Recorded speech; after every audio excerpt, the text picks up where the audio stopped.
Next, we can move on to MVP of the NBA. Now, I can't remember a year where this has changed between like five different guys or changed every week as much as it has this year. In the past, it's been, it's definitely Steph Curry. It's definitely Giannis Antetokounmpo. It's definitely LeBron. This year, it has been, I feel like all those guys' names have been thrown in there and more. I'm going to start with Nolan on this one again. Nolan, who do you think's the MVP of the NBA? So, yes, this has definitely been a crazy year for MVP considerations, given everything that's going on. Mm-hmm. I think, and we talked about this in other videos, to me, it was always the battle of the big men with Jokic and Embiid, who have both been unreal this year. And I think depending on how you look at the injury situation, I think regardless how you look at it, it gives Jokic an edge. And I just think his day in, day out performance, along with the fact of Jamal Murray going down and the Nuggets still being a very playoff potential team in terms of the rankings, gives him the edge. So I'm going with Jokic, but I'm curious your guys' thoughts on the race. Yeah, so Blake, you brought up how it's not this year like a definitive guy. I'm wondering why there's not a definitive guy. To me, Nikola Jokic is the definitive MVP. Like, sure, you can make an argument for Steph, but his team is the 8th seed. He does not deserve the MVP when your team's the 8th seed. I'm sorry. Like, James Harden didn't even get it when he averaged 37 a game and his team was the 4th seed. Like, the Denver Nuggets are a good basketball team, but without Jeremy Grant, I would say that they've lost a little bit now. They've added Aaron Gordon, and they've tried to remake this team, but the talent around Jokic, I wouldn't say is excessive. They're 13-7 without Jamal Murray. And then the numbers he's putting up, like, I don't think people are stomaching the numbers that he's putting up as a center. He's 26, 10, and essentially 8.5 assists. That is ridiculous in and of itself. But then you look at the efficiency stats. He's 57% from the floor. He's 40% from three, and he's 87% from the free throw line. What Nikola Jokic has been doing this year is beyond ridiculous. And then you go and you take it into the fact that he's played just about every game. He's been an Iron Man from that standpoint.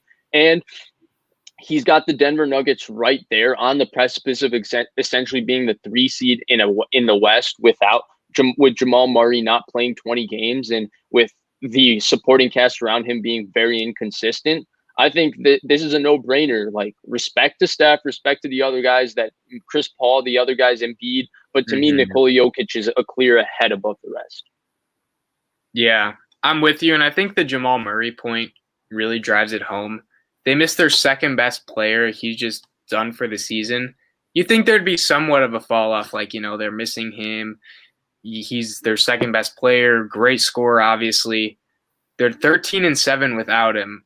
I mean, that winning percentage is 65%. So you look at that and you're like, okay, that's really, really good. Who's the main factor? Like, are other guys stepping up? And I would say, yeah, MPJ has definitely stepped up more recently this year. But it's really been Jokic. And as you mentioned, Vish, like, what he's doing as a center is kind of dumbfounding, almost averaging a triple-double. His playmaking is of the best of the best. I mean, he's easily top 3 in that regard in my mind. And just the whole offense runs through him. And I guess what I do when I look at MVP is I say, if you took this guy off their team and left all the other pieces around, how good would that team be? And I think this team would probably be a bottom 5 team. Considering Jamal Murray's gone as well, and their best players are Aaron Gordon and MPJ. Now, those dudes are pretty good, but running a team, no shot. They wouldn't really have any good playmakers. I think they would have the most to lose from losing Jokic. I mean, especially what hurts Embiid is the fact that when they lost Embiid, they were still winning games, and that really, in my mind, says, okay, is he as valuable as we think he is? And other teams, I think you can make a case for guys missing games and such, but I mean, Jokic has been there for everything. He's been the main reason the Nuggets have won games. And I think without him, they would really not be a good team at all. And that, to me, is the marker for that's why he's the MVP. Yeah, I agree with that. And real quick, you brought up Embiid, right? For me, Embiid would be right there in the conversation if he hadn't played. He's only played 49 games. He's going to end up playing like 5/7 of the game this season. Like, the MVP award has never been given to players like that. And I think Nikola Jokic has also just been a bit better than Joel Embiid, as true. good as Had to be Joel better, Embiid yeah. has been. And then the other thing I want to touch on, and Nolan, I know you can elaborate on this a little more, is that people look at Nikola Jokic as just a one-way player, and he's been looked at that in the past. But I think one of the biggest revelations with Nikola Jokic, and it started with the bubble when he lost all that weight, is that he's become quite competent on the defensive end. He doesn't take stupid fouls. He is okay at shot contesting. He's never going to be confused for being Rudy Gobert or Joel Embiid or that kind of a defender or Jakob Poeltl, but he's a solid defensive center now, which is a really good thing for the Denver Nuggets. And Nolan, I know you have a lot more to say on this, so I'll give you the floor and let you talk about Nikola Jokic's improved defense. Yeah. So, right, what Vish was saying, it's an interesting thing because Jokic will always be known for his playmaking, but he really has become a competent defender. And something I saw that really backed that up is there was a video that broke down a lot of times big men get criticized for how they ISO ball on guards. They're switched off the pick and roll. And a lot of guys can't really hang with really elite ball handlers. So it's interesting. There's a video that broke down the statistics behind a guard isolating on a big man and the percentage if it led to a shot or what it led to. And Gobert was number one in terms of the lowest percentage of a shot going in. And number two was Nikola Jokic, which I thought was very surprising because, as Vish was saying, people don't consider him to be really anything on the defense because of how amazing his offense is. But I think more can be said on his defense. I think another reason that people don't really talk about it is that he's almost got that Kawhi-esque thing where he's so zoned in. He doesn't have that much emotion when he's like playing defense, and it just kind of like comes almost like easier to him. But I think that can also come in the sense that he is a very smart player and he really knows what he's doing on both ends of the ball.